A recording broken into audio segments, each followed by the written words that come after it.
Bonjour à toutes et à tous et bienvenue pour cette nouvelle vidéo.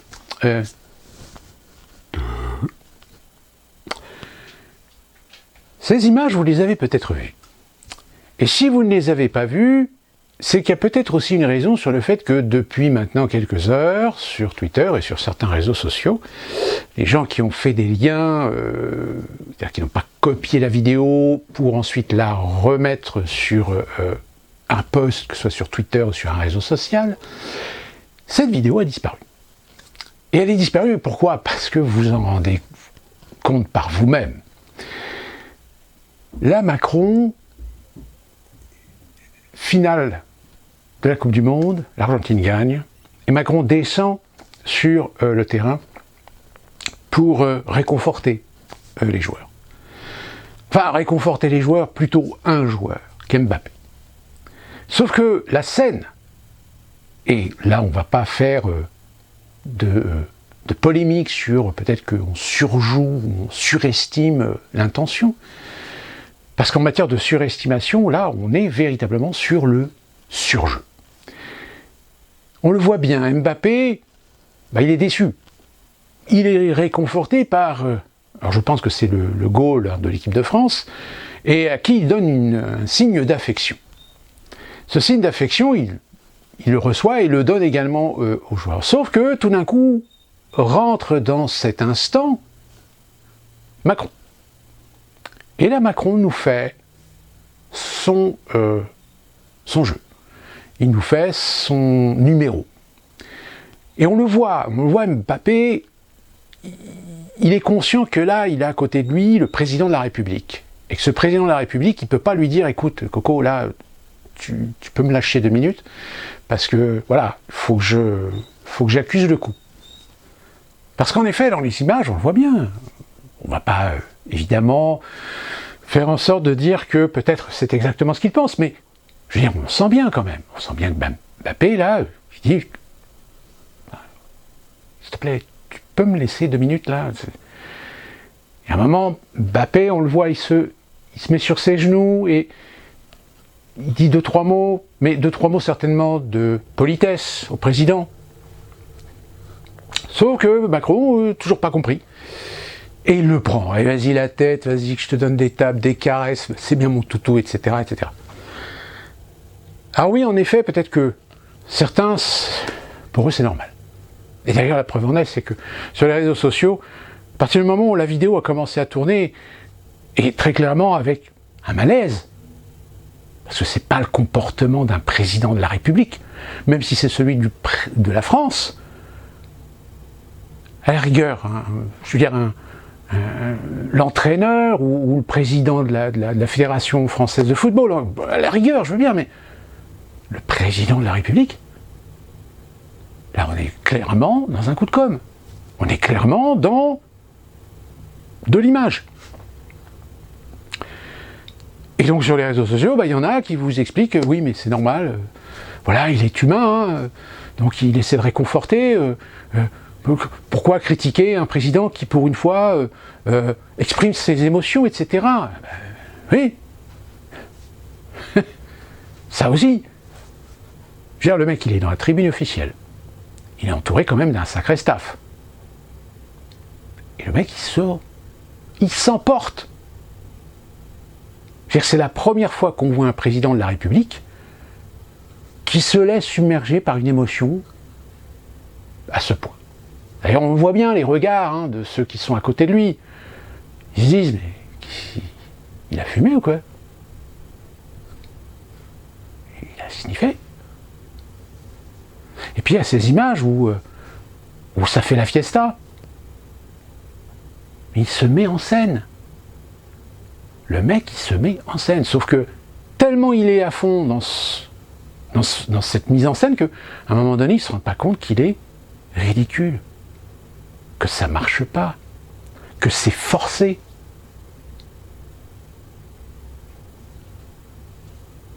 Le fait est, c'est que quand même, il y a une gêne, puisque cette vidéo, comme je vous l'ai dit au début, elle disparaît.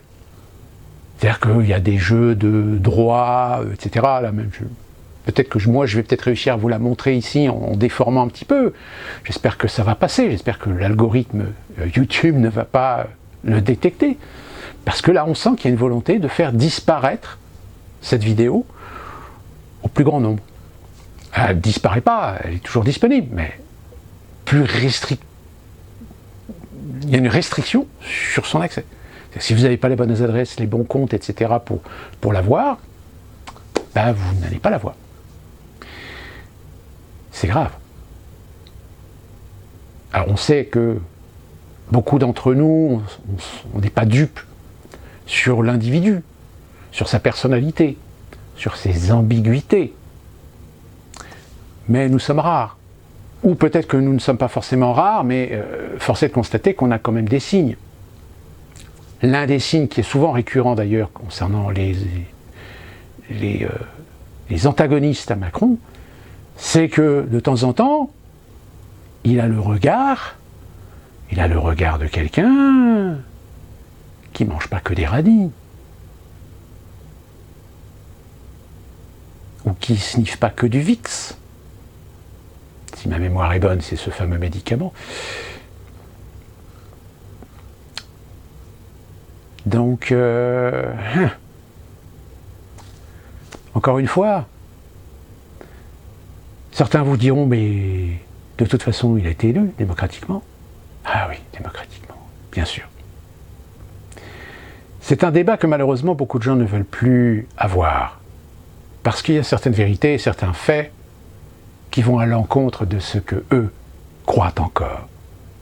Et quand on a un président comme ça, les questions sont légitimes, sauf que il y a des gens qui aujourd'hui sont en train d'empêcher la légitimité de se poser la bonne question.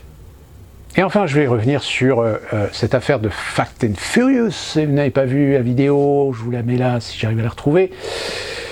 En résumé, Fast and Furious, c'est une affaire qui concerne un certain Antoine Daoust. C'est Antoine Daoust qui avait créé cette société de fact-checking qui travaillait pour un certain nombre d'organismes, dont l'AFP. Sauf qu'il se trouve que Idriss Aberkane a fait une interview de la femme de Antoine Daoust qui a fait quelques révélations. Ces révélations ont fait un petit peu boule de neige et ces boules de neige ont amené François à faire un article qui lui-même fait encore plus une boule de neige et interroge et se pose la question sur le fait est-ce que finalement Fast and Furious n'était pas en réalité un cache-misère.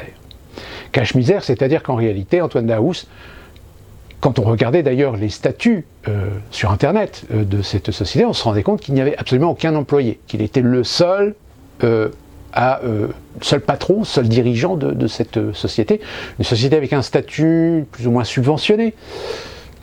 Et qu'on a soulevé la question, on s'est dit, mais finalement, est-ce qu'Antoine Daoust n'était pas en fait un scribouillard, c'est-à-dire que des agences pour qui il travaillait, ou tout du moins pour lesquelles il faisait des enquêtes, les enquêtes, on se demande comment il les faisait, puisqu'il n'avait pas d'employés. Alors, en effet, il faisait appel à des pigistes. Mais pareil, je veux dire, vu la situation financière de cette société, est-ce qu'il a les moyens de se payer des pigistes pour faire des enquêtes? Non. En réalité, les pigistes, c'était pour rédiger les articles. Alors, les contenus des articles, d'où ils venaient? Ils venaient tout simplement, certainement, d'AFP, de Libération, de Check News, du Monde, etc. C'est-à-dire qu'en fait, c'était un copinage.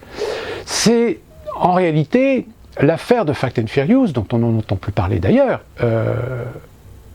en fait, soulevait la question de savoir est-ce que finalement, Fast and Furious n'était pas en fait une société, un décorum, pour permettre à d'autres sociétés d'information, comme l'AFP par exemple, de prétendre un fact-checking fait par un organisme qui a enquêté, qui a fait du fact-checker, qui a vérifié la désinformation de certains sites, de certains propos, de certaines personnes, et en réalité se planquer derrière Fast and Furious, c'est au cas où la vérification n'était pas très crédible, ou manquait de fond, ou manquait d'objectivité, ou manquait de sens critique, eh bien il pouvait se retourner contre le Fast and Furious, qui était l'organisme qui avait fourni l'enquête de moralité pour vérifier les informations et checker ces fameuses informations.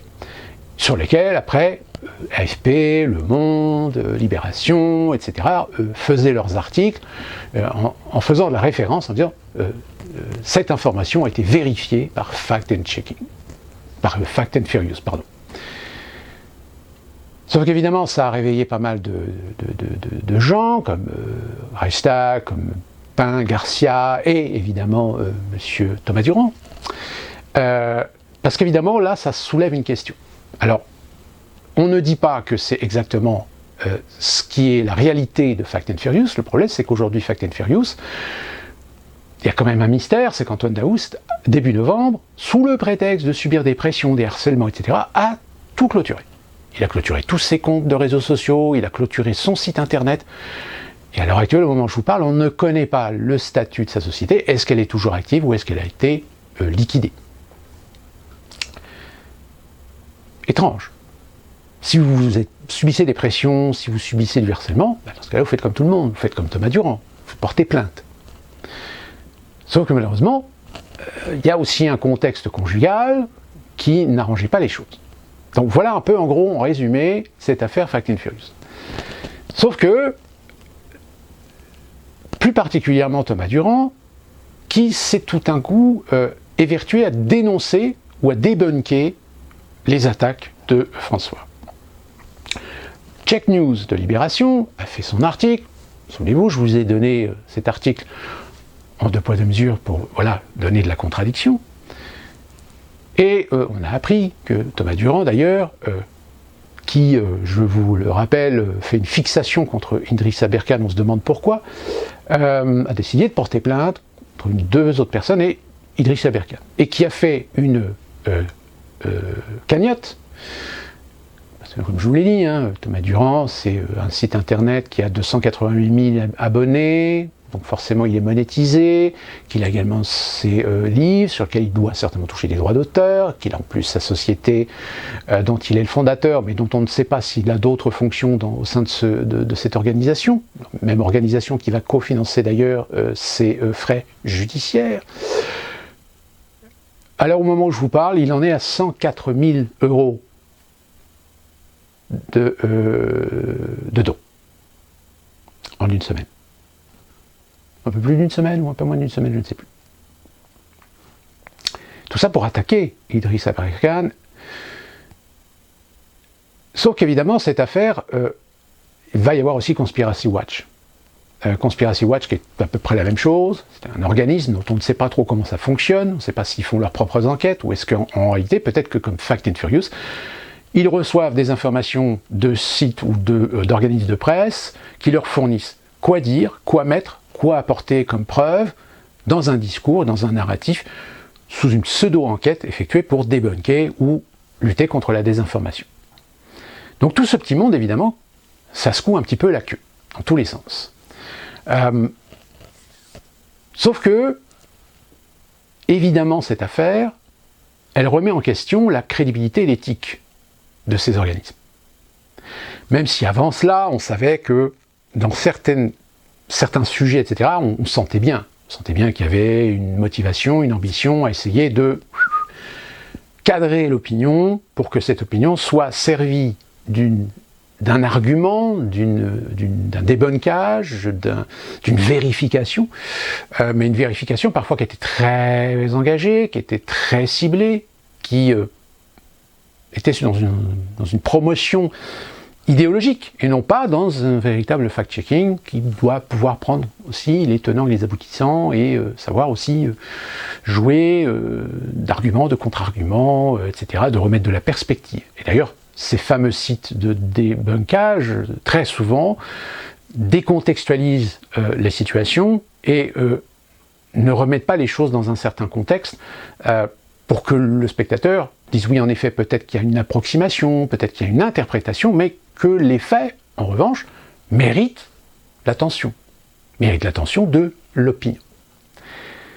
Donc évidemment, ça secoue pas mal dans ces milieux-là, ces milieux qui, soyons honnêtes, ont très souvent attaqué des gens plutôt de droite et d'extrême droite, plutôt que des gens de gauche. Sauf que, évidemment, l'un des problèmes qui est soulevée, c'est aussi comment fonctionnent ces gens. Parce que l'affaire Fast and Furious, c'est ça. C'est d'accord.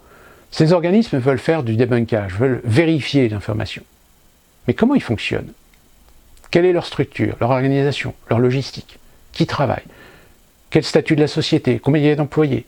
Combien de temps ils mettent pour analyser, étudier, faire des recherches, pour débunker? Et là, c'est là que ça coince. C'est là que ça coince parce qu'en règle générale, on se rend compte que ces organismes, parfois, sont en fait en lien avec d'autres organismes, voire même des organismes internationaux. Et des organismes internationaux qui, eux aussi, sont très politiquement affigés.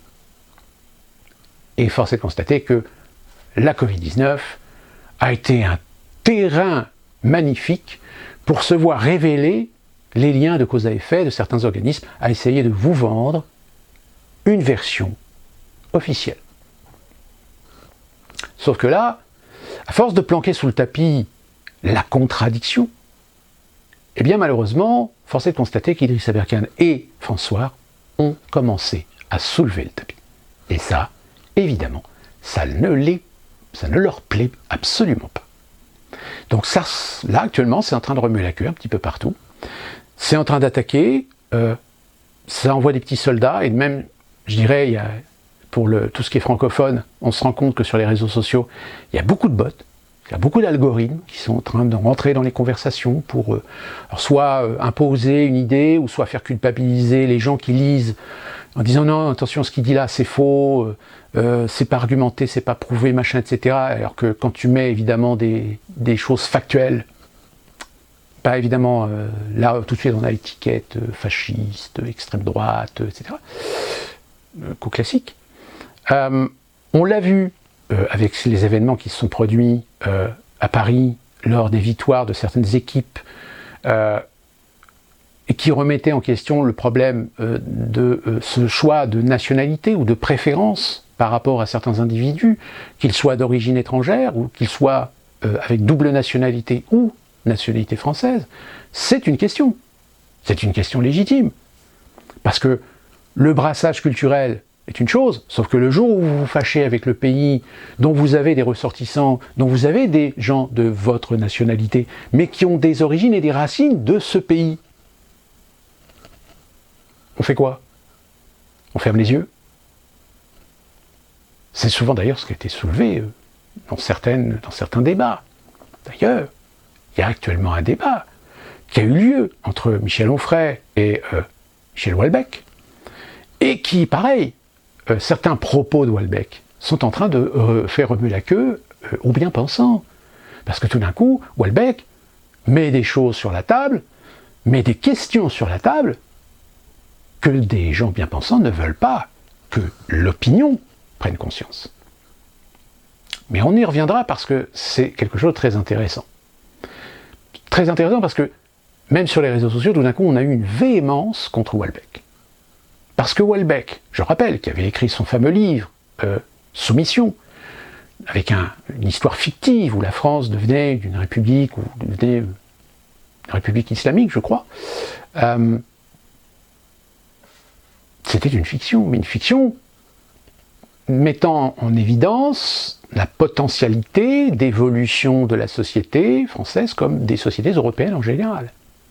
C'est-à-dire qu'à un moment donné, la proportionnalité d'une population avec une culture différente de celle de la culture européenne, dont certains d'ailleurs commencent déjà à s'évertuer de vous dire oui, mais la culture européenne c'est faite avec la diversité, etc. Donc pourquoi ne pas intégrer leur culture? Mais tout simplement parce que la culture européenne, elle s'est forgée essentiellement et à grande majeure partie avec des pays sous influence de civilisations chrétiennes. Après, ça s'est un petit peu tapé sur la gueule parce qu'évidemment, tout le monde concevait les choses, les pouvoirs, la façon de voir les choses, la façon de gérer les choses, la façon de concevoir les choses, etc. Tous les guerres de religion, etc. Mais ça restait intrinsèque à la culture européenne. Même si le monde arabe peut s'évertuer de dire oui, mais nous avons quand même eu notre période de conquête. Oui, sauf que l'histoire a fait qu'à un moment donné, la chrétienté a fait la fameuse reconquista. Alors, en effet, ces gens-là veulent dire, ben oui, mais finalement, pourquoi est-ce qu'on ne le ferait pas? encore, alors dans ce cas-là, admettez-le. Admettez que vous voulez importer une culture qui, à terme, veut s'implanter, s'approprier nos nations, nos sociétés, nos cultures, et y imposer, les modifier, les éradiquer à leur profit. Sauf que ce que je viens de vous dire là, c'est interdit de le penser. Même si encore, je vous rassure, proportionnellement, le nombre de musulmans qu'il y a en France, quel qu'il soit, reste relativement faible. Statistiquement parlant. Après, on peut remettre en question les statistiques. Car c'est vrai qu'en France, vous avez raison de me dire que nous ne pouvons pas faire de statistiques ethniques ou religieuses. C'est interdit. Et donc il est difficile aujourd'hui d'établir quels sont le nombre de musulmans qu'il y a exactement en France en proportionnalité par rapport à la population. Parce que entre les étrangers, entre les régularisés, les non régularisés, entre les naturalisés, les binationaux et ceux qui ont acquis la nationalité française, sur 2, 3, 4, 5 générations, mais qui se prétendent et qui sont musulmans, ben c'est difficile à jauger.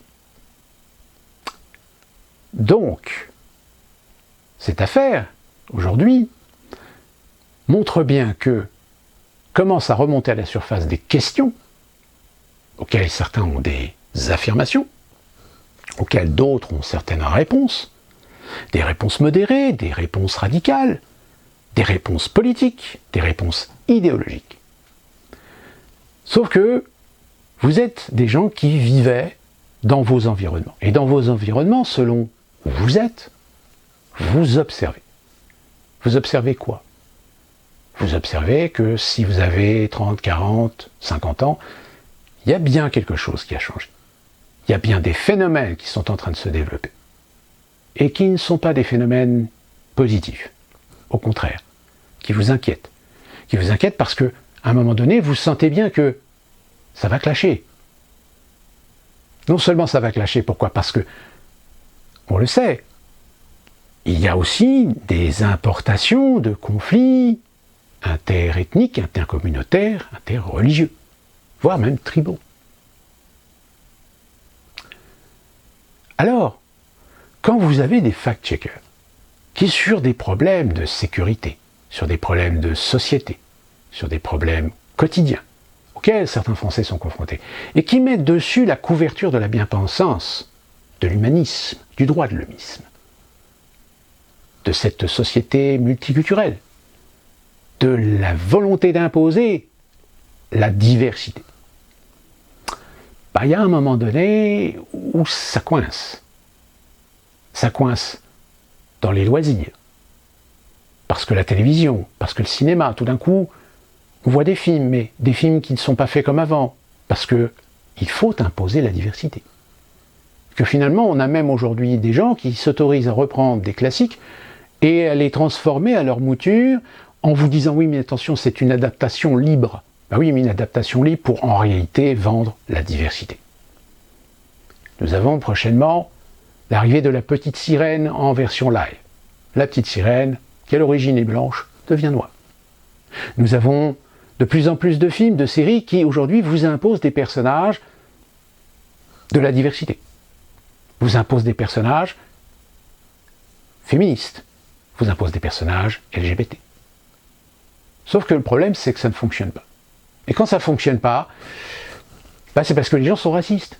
C'est parce que vous êtes raciste. Si vous n'avez pas été voir le dernier film entièrement consacré à des gays, c'est que vous êtes homophobe. Si vous n'avez pas été voir le film récemment sorti, qui est nos cousins, je ne sais plus, nos amis, ou je ne sais plus, enfin je vous le mets là. Le film qui était évidemment très vanté par le milieu culturo-bobo parisien, le film en réalité a fait un bide. Mais s'il a fait un bide, c'est parce que le spectateur cinématographique est raciste. Mais sauf qu'il y a un moment donné, à force de toujours aller chercher des raisons de racisme, d'antisémitisme, d'homophobie, d'antidiversité, etc., il y a un moment donné où, alors peut-être chez des fragiles, ça les culpabilise, Et donc il s'oblige à bien penser. Comme il y en a d'autres qui en ont rien à foutre. Si demain, il décide de transformer le personnage de James Bond et de le donner à une femme, eh bien il y a des chances que le film n'ait pas autant de succès que si on avait gardé le personnage authentique, le personnage historique. Mais ça, il y en a, ils ne le comprennent pas. Ils ne veulent pas le comprendre. Ou alors ils le comprennent très bien, mais ça voudrait dire qu'ils sont dans l'échec de leur politique, dans l'échec de leur idéologie. Eh bien, nos fact-checkers aujourd'hui, ils sont confrontés à ça. C'est leur crédibilité. C'est-à-dire qu'aujourd'hui, ils sont en train de devenir des vilains petits canards parce qu'ils savent que leur crédibilité est remise en jeu et que du fait, l'opinion va commencer à se poser des questions. Et je terminerai avec la mésaventure d'un des sites que vous connaissez peut-être, qui est F de souche. F de souche qui veut dire français de souche. Qui est en train de faire une collecte pour essayer de se sauver de la situation dans laquelle il est, parce qu'il doit 34 000 € suite à des conséquences de frais juridiques, suite à des plaintes qui ont été déposées contre lui. Alors lui, c'est difficile à dire qui il est, parce qu'on le connaît sous le nom de Paul Sautarel, ou Lydie Sautarel, je ne sais plus. Mais en réalité, personne ne sait véritablement qui c'est. Qui est derrière? Personne n'est capable de mettre un visage, en fait, sur F de souche. À la limite, peut-être que F de souche n'est pas qu'une seule personne, mais peut-être un ensemble de personnes. Et justement, pour se protéger des agressions, des pressions et des harcèlements, du fait que dans ce site, ils traitent d'actualité, c'est-à-dire qu'ils ne font pas de la supposition, ils ne font que du factuel. Du factuel, reposant très souvent d'ailleurs sur des articles de presse, des articles de médias officiels qui ont pignon sur rue. Sauf qu'évidemment, ce sont des événements, des faits relatés, mais qui ne sont pas exposés à l'opinion. Donc d'ailleurs, De Souche a été un de ceux qui a suggéré l'idée de ce qui tournait actuellement en rumeur sur Internet, sur le fait que Brigitte Macron serait en fait Jean-Paul ou Trogneux, Jean-Pierre Trogneux. Hein, en réalité, ce serait un homme. Enfin, un trans. Bon, à la rigueur, moi je vous avais exprimé mon idée sur cette question-là, on s'en fout royalement.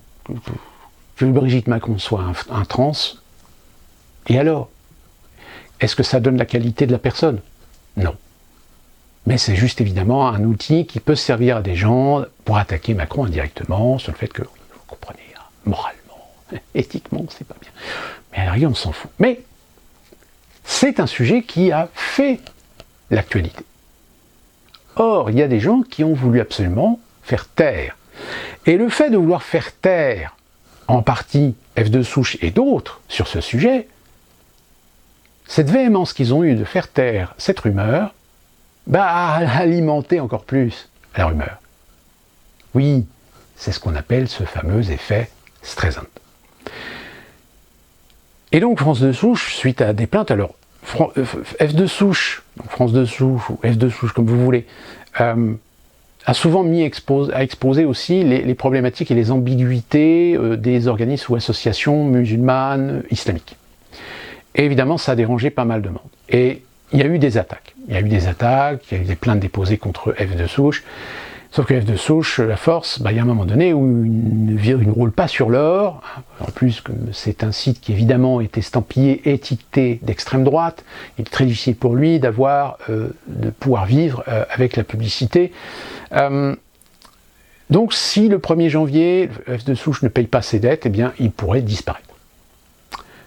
Et évidemment, ça fait jouir certaines personnes de voir F de souche disparaître, parce que c'est surtout grâce à ce site que parfois l'opinion a été alertée sur certains événements, a été alertée sur certains faits, et a poussé l'opinion à se poser les bonnes questions, et à réclamer des réponses à ceux qui se sont évertués à cacher ce que F de souche avait plus ou moins publié.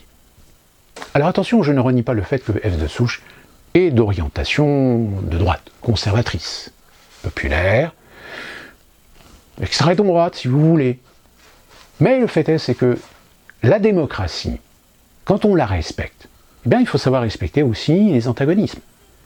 Or, aujourd'hui, nos fact-checkers, aujourd'hui les bien-pensants, aujourd'hui ceux qui militent la propagande pour essayer d'enfermer l'opinion, d'enfermer les Français dans un carquois pour leur éviter de prendre conscience de ce qui est en train de se passer, eh bien, aujourd'hui, sont en train d'agir et d'accélérer le mouvement.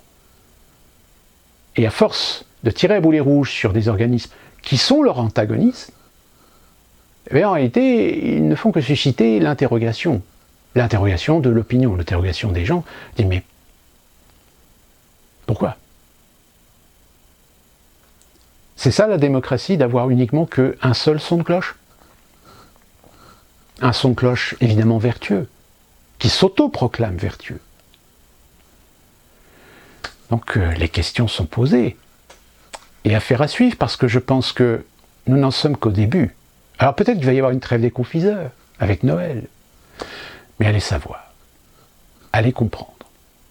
Mais ne vous inquiétez pas, je ferai en sorte de vous tenir au courant un petit peu de l'évolution de cette histoire. Et plus globalement, de ce que il va s'accélérer pour essayer de vous faire croire que ce que certains vous diront est faux, que c'est de la désinformation. La preuve en est, c'est que si le Check News de Libération, si le Décodeur du Monde, ou si l'AFP vous dit que ce n'est pas vrai, alors c'est que c'est la vérité et la seule et unique que vous devez retenir. Et surtout, n'allez pas lire les articles. Surtout n'allez pas sur les articles, pour vous rendre compte qu'au final, ils démontrent parfois certaines approximations, qu'ils démontrent parfois des contre-vérités, mais que le fond de la question, que ce qu'ils tentent de débunker, en réalité, ils le contournent, ils le dérivent, ils le déforment, pour que justement, ceux qui auront au moins le courage de lire les articles finissent par oublier ce pourquoi ils étaient venus. Sur ce, bon courage pour la suite, portez-vous bien, et à la prochaine.